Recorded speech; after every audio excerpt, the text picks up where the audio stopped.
අපි හැමදාම ෂෝ එක කරන්න කලින් ලොකු බෝතලයකට වතුර එකක් ගෙන්න ගන්නවනේ. හරියට හරි. ඊට පස්සේ වතුර බෝතලේ අපි බොන්නේ නැහැ. එහෙමම ෂෝ එක කරලා යනවා. පොඩි කතා කිරිල්ලක් නෙමෙයි කතා කරන්නේ වතුර බොන්න වෙලාවක් නැහැ. ඇත්තම කියන්නේ නේද? ඒ ඇත්තට අපි වතුර බොන්නේ නැහැ නේ අරවින්ද. හැමදාම මේ මට පෙන්නේ මේක දැන් පුරවන්නෙත් නෑ මෙයා. ඔය දැන් ගිය අවුරුද්ද විතර ගෙනාපු බෝතලෙම තමයි මේ. එන්න නිකන් කහ පාටලත් වගේ නේද? මට හිතෙනවා අපි දෙන්න ජලය නිකන් නිර්පරාධ නාස්ති කරනවද කියලා. නෑ නාස්ති කරන එකම බෝතලේනේ. ඕකේ. කිසිම නාස්තියක් නෑ. වතුර දිහා බලන් ඉඳලා අපි හයිඩ්‍රේට් වෙලා තියෙනවා. මේ බාබා වෑන්ගා ගැන අහලා තියෙනවනේ. අහලා තියෙනවා. බාබා වෑන්ගා. yes. එයාගේ මේ අනාවැකි පහුගිය කාලේ කියපේව හැම එකම සාර්ථක වුණා කියලා වගේ කතාවක් කියන්නේ. මේ බාබායි වෑන්ගාගේ අනාවැකි කිව්වට මට නම් මෙයා මෙලෝ සංසාරයක් තේරෙන්නේ නෑ. ඒ කියලා තියෙන දේ. ඒක හරි. ඒ නිසා කවුරු හරි මිනිහෙක් කොහම මේ කියලා තියෙන්නේ මේක. කොහම අපි ඉතින් ඔව් ඔව් ගගා ඉන්නේ. හොයන්න යන්නෙත් නෑ. එයා ඔය කියන විදිහට මේ අපිට පහුගිය කාලේ වෙච්ච විපත ගැන ලෝකේ පහුගිය කාලේ අපිට වාර්තා වෙච්ච සුනාමි ගැන ඊටත් අමතරව තායිලන්තෙටත් බලපාපු භූමිකම්පාව ගැන එයා ගැන එයා කියලා තියෙනවා. මේවා ඉතින් ඇත්තටම කියලා තියෙනවද?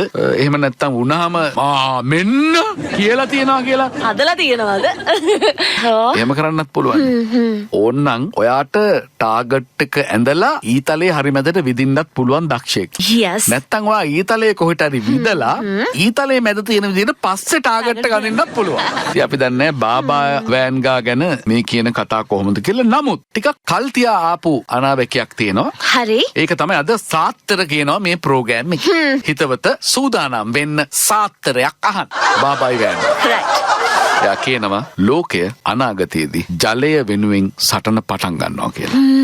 එයා කියලා තිබුණේ මේ සටන ඇත්තටම පටන් ගන්නෙ 2020 ඉඳන් කියලා. ඕකේ. මිනිස්සු රත්තරන් වලට වඩා ජලය වටිනා බව තීරණය කරන කාලයක් කියලයි බාබා වෑන්ගාගේ අනාගත කතාවේ තියෙන්නේ. හරි. මේ කතාව ඇත්තද? අපි වතුර වලට ගහගනීද? අද මැද පෙරදිග රටකට ගිය මිනිස්සෙක් දන්නවා එහෙ ඩීසල් ලීටරයකට පෙට්‍රල් ලීටරයකට වඩා වතුර ලීටරයක ගාන වැඩි. මැද පෙරදිග යන්න ඕනේ නැහැ. ඔයා ඔය ඊයේ පෙරේද ගිහිල්ලා ආවේ? සිංගප්පූරු වලද? මං ඇත්තටම වෝටර් බොටල්ස් ගත්තේ නැහැ සිංගප්පූරු ගියාම. වතුර බිව්වේ නැද්ද? නෑ කියන්නේ අපිට අර ෆිල්ටර් කරලා එහෙම මේව කරන්න කියලා හොටෙල් එකකින් දුන්නානේ. ඒකෙන් පුරෝගෙන බිව්වා අපි. ගොඩක් හෝටල් වල තියෙනවානේ වෝටර් ෆිල්ටර් එකකුත් දීලා නේද? මේන් ලයින් එකකින් එන වෝටර් ෆිල්ටර් එකක් තියෙනවා. ඒක ඉවරයක් වෙන්නේ නැති ඕන් තරම් එකකින් බොන්න පුළුවන්. මිලිලීටර 500 බෝතලයක් රුපියල් 6-700ක් වෙනවනේ. අපේ තාම එහෙම වෙන්නේ නැහනේ. අපේ තාම වෙන්නේ නැහැ. ඉතින් මිඩල් ඊස්ට් වල විතරක් නෙමෙයි ළඟම තියෙන සිංගප්පූරුවට ඒකට ටක් ගාලා ගිහලා බලන්න පුළුවන් වීසා ඕනේ නැති හින්දා. ගිහින් දවසක බලන්න වතුර මිලිලීටර 500 රුපියල් 6-700ක් වෙනවා. අද එනකොට සිංගප්පූරු ඩොලර් එකක් රුපියල් 244ක් 245ක් විතර වගේ එනවා. 250ට මෙයි යෝක ගන්නකොට පොඩි ටැක්ස් එකකුත් තියෙනවනේ. ඉරානය ගැන ගමු. ඉරානය ගැන තමයි මේ කතාව පහුගිය දවස්වල ලොකුවට මැදුනේ. අපි ඒව ගැන එච්චර කල්පනාවෙන් හිටියේ නැහැ. අද ඉරානයේ සමහර තැන් වලින් වතුර අරගෙන එන්නේ සන්නද්ධ ආරක්ෂාව යටතේ. ඉරානය ඉතුරු වෙලා තියෙන වෝටර් සෝසස් වලින් වතුර හූරගෙන කාලා තියෙන. ඉරාන ජනාධිපති මේ නොවැම්බර් වලදී ප්‍රසිද්ධියේ කිව්වා ටෙහෙරාන් වල ජීවත් වෙන මිලියන 15ක මිනිස්සුන්ට අද හෙටම ටෙහෙරාන් වලින් අයින් වෙන්න සිද්ධ වෙයි කියලා. නිකන් ඉන්නකොට Google කරලා ටෙහෙරාන් කියන සිටි එක දිහා බලන්න. එහෙම සිටි එකක් නම් අපි නම් මේ රටේ මේ දන්න කල්පෙක දිහා දන්නේ නැහැ. ඉරානය මොන තරම් ලොකු සල්ලියක් තියෙන රටක්. කොච්චර සල්ලි තිබුණත් ඉරාන ජනාධිපති කියනවා අපිට ටෙහෙරාන් අතෑරලා වෙන දිහාවකට යන්න වෙයි කියලා. දැන් වොෂින්ටන් පෝස්ට් එකේ පහුගිය කාලේ පොඩි නිවුස් එකක් තිබුණා. Day 0 කියලා දවසක් ඉරාන වලට එනවා. ඒ කියන්නේ ඉරාන් වල බොණ්ඩ තියෙන අන්තිම වතුර බින්දුවත් ඉවරයි කියලා එන දවස. ටෙහෙරාන් යුනිවර්සිටි එකෙන් කියනවා මේ වෙනකොට ඉරානේ ඉන්නේ වතුර කොයි වෙලාවෙ ඉවර වෙයිද කියලා දන්නේ නැති මොහොතක කියලා. ඉරානය තෙල් නාන්න තියෙන රටක්. සල්ලි පුරෝලා තියෙන රටක්. සල්ලි පැලෙන්න තියෙන රටක්. ඒකනේ. බාබා වෑන්ගා ආයිමත් කියලා තියෙනවා ලෝක බලවතුන්ගේ මීළඟ යුද්ධය මතු පිටින් මොන දේශ සීමා කතා පෙනුනත් යුද්ධ ඇතිවන්නේ වතුර වෙනුවෙන්මයි කියලා කියනවා. යාළුවා අපි ඉන්නේ 2025 අග. 2026ට තව දවස් කීයද? අද 22යි. තව දවස් 9යි තියෙන්නේ. 2026 ඉඳලා පටන් ගන්න අවුරුදු 5 වතුර සම්බන්ධයෙන් ඉතාම තීරණාත්මක කාලයක් කියලා කියනවා. බාබා වෑන්ගා කියනවා ඉතිරි අවුරුදු 5ේදී වතුර වෙනුවෙන් ලෝකේ සියලු බලවත්තු එලිපිට සටන් කරන්න පටන් ගන්නවා කියලා. ඔයාලට මම පොඩි කතාවක් කියන්නම්. හරි ඕකේ. උස්බෙකිස්තාන ගැන අහලා ඇති. ඒ තියෙනවා මොයිනාක් කියලා පරණ කාර්යබහුල වරායක් තිබුණලු. දවසක් එක දීවරයෙක්ගේ පුතෙකුට ඒ දීවරයා කියනවා දීවර තාත්තා පුතේ මේ මුහුද කවදාවත් ඉවර වෙන්නේ නැහැ කියලා. ඒක අභ්‍යන්තර මුහුදක්. අවුරුදු 40ක් ඇතුළත ඒ මුහුද ඇකිලෙනවා. අද ඒ දීවරයාගේ පුතා තාත්තා මැරිලා. හරි. පුතා ඉන්නේ එදා තාත්තගේ වයසේ. එයා කියනවා අපි නැවුවට අපේ දරුවෝ සෙල්ලම් කරනවා. හැබැයි කවදාවත් අපේ දරුවෝ නැවක් මොහොතක යනවා දැකපු අය නෙවෙයි කියලා. ඒ මොහොත වෙනුවට එතන තියෙන්නේ තන්නේ වැලි ගොඩක්. විශ්වාස කරනවද? අවුරුදු 40කින් මිනිහෙකුගේ සාමාන්‍ය ජීවිත කාලයක් ඇතුළත ඒක වෙන්නේ. කොහොමද වැඩි? දැන් ඉන්දියාවයි පාකිස්තානයේ ගහගන්නේ මොනවා හින්දාද ඔයා හිතන්නේ? ආගම හින්දා? දේශ සීමා හින්දා? නෑ. පාකිස්තානයේ බයයි ඉන්දියාව ඒ දෙගොල්ලන්ටම වතුර සප්ලයි කරන ගඟ හරස් කරලා වේල්ලා බැන්දොත් පාකිස්තානයට වතුර නැති වෙයි කියලා. මේ ඉන්දියාවේ පාකිස්තානයේ අතර තියෙන්නේ මතු පිටින් පේන එක නෙමෙයි. වතුර සම්බන්ධ යුද්ධයක් තියෙන්නේ. හරි. දැන් කාශ්මීරය කියලා කියන්නේ මැද පෙරදිගට තෙල් වගේ දකුණු ආසියාවට ජලය දෙන ජල කුළුණ කියලා කියන්නේ. ඉන්දියාව කාශ්මීරයේ වේලි හදනකොට පාකිස්තානේ පත්තු වෙන්නේ ඒකයි. ඒගොල්ලෝ දන්නවා මට මතක් වෙනවා මේ උම්මග්ග ජාතකේ මහා ඖෂධ පඬිතුයා. ඔයාලට මතකද කේවට්ටයා? මතකයි. කේවට්ටයා නතර කරන්නේ මහා ඖෂධ පඬිතුයා ඉන්න නගරයට එන වතුර.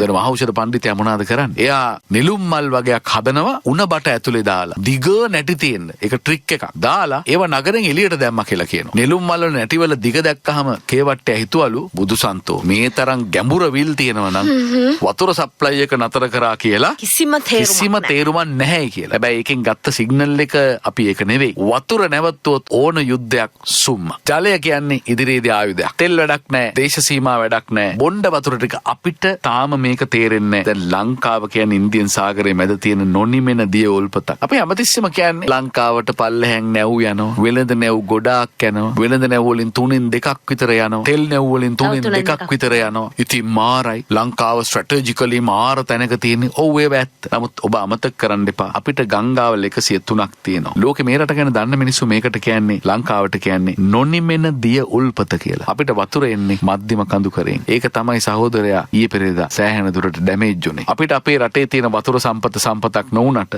මේ ඒරියා එක ජල සුරක්ෂිත කලාපයක්. කවදා හරි ඉන්දියාව ඇතුළු අනිත් ඔක්කොම රටවල් කල්පනා කරනවා අපිට වතුර නැති වුණොත් බොණ්ඩ වතුර ටික ලංකාවේ තියෙනවා. ලංකාවේ තින් අපි ළඟ තියාගන්න එක හොඳයි කියලා. ලංකාව වටේම මුහුද තිබුණට අපේ රටේ බොණ්ඩ පුළුවන් වතුර තියෙන ඉතාම සීමිත ප්‍රමාණයක්. දැන් ඔබට තේරෙනවද මේ ජල සම්පත ආරක්ෂා කර ගැනීමේ වගකීම? ඔබ කොච්චර වතුර නාස්ති කරනවද? කඩේකට ගියාම බත් එක කාලා දෙන වතුර පුරෝල කට්ට ගහලා දෙනවා වතුර වීදුරුව. උගුරක් බීලා කට හොදලා ඊටු ටික කානුවට විසි කරපු නැති කෙනෙක් මෙතන ඉන්නවා නම් වාහනේ හප්ප ගන්න එපා. අත උස්සන්න ගියේ. ඕනේ. මම මේ අපේ රටේ තමයි මෙහෙම ටේබල් වෝටර් දෙනවා දැකලා තියෙන්නේ. බොටල්ඩ් වෝටර් අරුනම ටේබල් වෝටර් නම් තියන්නේ නැහැ වෙන කොහෙ ගියත් දැන්. බොටල් වෝටර් එක ගත්තත් ඉතුරු ටික අරගෙන එන්නේ නැහැනේ නේ. සමහර විට. නමුත් පිටරට කිසිම මිනිසෙක් තමන්ගේ වතුර බෝතලේ වතුර පොඩ්ඩක් හරි තුල තිබුණොත් ඒක තියලා යන්නේ නැහැ. මොකද ඒකට ගෙවලා තියෙන්නේ. අපි වතුර බෝතලේට ගෙව්වත් ඔයා කියන එක ඇත්ත. ගෙව්වත් අඩිය නිකන් අඟලක් දෙයක් තියෙනකොට ඒක පිටින්ම විසි කරනවා. අපිට ඒ තරම් කියන්නේ ලෝකේ හරි ඉතුරු අවුරුදු 5 යුද්ධයක් පවා ඕන්නම් ඇති වෙන්න පුළුවන්. ලෝක යුද්ධයක් පවා ඇති වෙන්න පුළුවන් වතුර කියන එකේදී අපේ හැසිරීම හරිම මනරම් නේද? වතුරනේ. වතුරනේ. යන්නේ කෙනනේ. වතුරනේ කියලා. වතුර වගේ තියෙන්නේ මචං. ඒ කියන්නේ අපි ඉස්සර කියනවනේ ඕනම දෙයක් සුලභ නම් වතුර වගේ. වතුර ගලනවා වගේ. ඒ කියන්නේ ඕන් තරම් තියෙනවා. ඔන්න අපේ සිතුවිලි.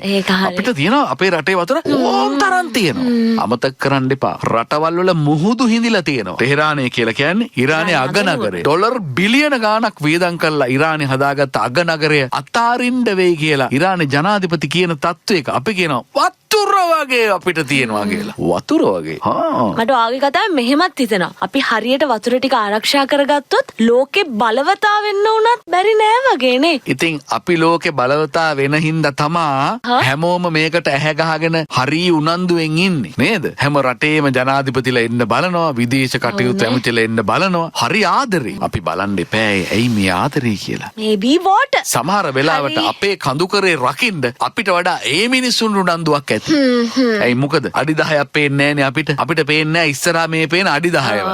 ඒක හරි. ලෝකේ ඉස්සරහට සිද්ධ වෙන්න දේවල් පිළිබඳව හොයන මිනිස්සු අඩි 10ක් ඉස්සරහට නෙමෙයි කිලෝමීටර් ගාණක් පොළොව යටට දකින්න පොරවල්ලා ඉන්නේ. ඒ ඩයල් එක තමයි අපි වැඩ කරන්නේ නේද? අපිට ආධාරයක්, උපකාරයක්, ණයක් දෙන හැම වෙලාවකම අපි හිර වෙන්නේ එතනට තමයි. මේ රටේ තියෙන ජල සම්පත දවසක තෙල් වලට වඩා වටිනවා කියලා හිතන්න. වතුර බිස්නස් පටන් ගත්ත අයට කියන්නේ ඕගොල්ලෝ මාර බිස්නස් එකක ඉන්නේ. ඉතුරු අවුරුදු 10 තෙල් වලට නැති ඉල්ලුමක් වතුර වලට එනවා. ඉතිරි අවුරුදු 10 එනවා. පරිස්සමෙන් හැබැයි. ගොඩක් වටිනවා වුණාමත් කරදර වැඩි. වතුර කියන එක ඕනේ. ගොඩාක් ගොඩාක් වටිනවා වුණාමත් කරදර වැඩි. තෙල් තියෙන රටවල් වලට තියෙන කරදර බලන්න. දැන් ඊළඟට ඒක හැරෙන්නේ වතුර තියෙන රටවල් වලට. අඩුම තරමේ සල්ලි දීලා ගන්න වතුර බෝතලේ ඉතුරු වෙලා තියෙන වතුර උගුර බීලා මිසක් බෝතලය හක් කරන්න එපා. අඩුම තරමේ එතනින් පටන් ගන්න. වතුර වලට එක දශමක හරි රෙස්පෙක්ට් එකක් දෙන්න කියලා මම ඔබෙන් ඉල්ලන්න කැමතියි. ඔතනින් මේ යනවා නම් අපිට ජෝකාසු එකට යන්න පුළුවන්. ජෝකාසු එකට යන්න පුළුවන්. ජෝකාසු. අප ජලය පිරිසිදු කරන ක්‍රමය ගැන. අප ජලය. ඒ කියන්නේ දැන් අපිට එකක් තමයි තියෙන බොන වතුර ටික රැකගන්න. හරි. අනිත් එක තමයි ඒ බොන වතුර කන්ටැමිනේට් වෙන එක.